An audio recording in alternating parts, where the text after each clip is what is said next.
नमस्कार दोस्तों, हम लोग बात कर रहे हैं बनारस में मुस्लिम युवाओं द्वारा रोज़ा खोलने के को लेकर जो विवाद हुआ है कि उसमें जो भी मुस्लिम युवक थे उसमें उनको गिरफ्तार कर जेल में भेज दिया गया।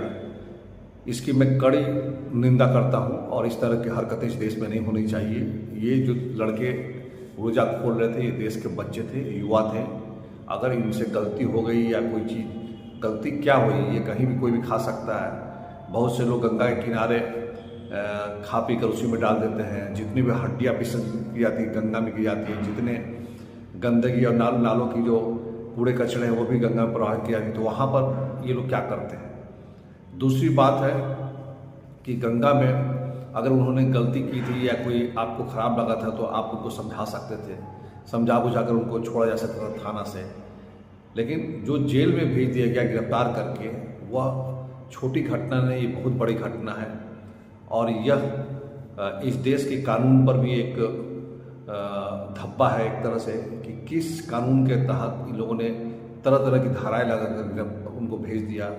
कहीं खाना भी अपराध हो सकता है, ये भारत में आपको समझना होगा कि कहीं अगर आप खाना खाते भी तो पहले सोच समझ लीजिए कि अगल बगल मंदिर है, मस्जिद है, गुरुद्वारा है या गिरजाघर है, आसपास नहीं होना चाहिए आपके दायरे में। फिर नदी तालाब में भी के पास भी आप पिकनिक मनाने जब जाते हैं तो लोग बहुत सी चीज़ उसमें बर्तन भी धोते हैं। अगर मांस मछली बनाते हैं तो कौन से गंगा किनारे ये रोकते होंगे जाकर। पूरे देश में गंगा बहुत बड़ी नदी है, लेकिन काशी में इतना हिंदूमय हो चुका है ये कि तरह तरह की जो बातें ये लोग फैला रहे हैं, रूमर्स फैलाकर देश में नफरत की जो चीज़ फैला रहे हैं कि एक उसके बाद नमाज के भी बारे में है कि आप नमाज अपना घर में पढ़ो। आप उसको आराम से भी बता सकते हैं, उसको मीटिंग करके भी समझा सकते हैं थाना वाइज शांति समिति में कि भाई आप बाहर नमाज नहीं पढ़ोगे, घर में पढ़ोगे।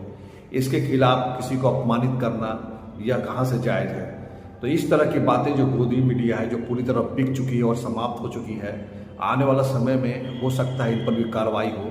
जब नई सरकार बने तो ये भी कारागार के अंदर जा सकते हैं नफरत फैलाने के कारण, क्योंकि इस देश में जो स्थितियाँ इन लोगों ने संकट पैदा कर दी है लोगों के बीच में आपसी, कि जो भी छोटा सा भी मामला है जिसको हम लोग सुलझा सकते थे उसके लिए उन बच्चों को जेल में भेज दिया गया।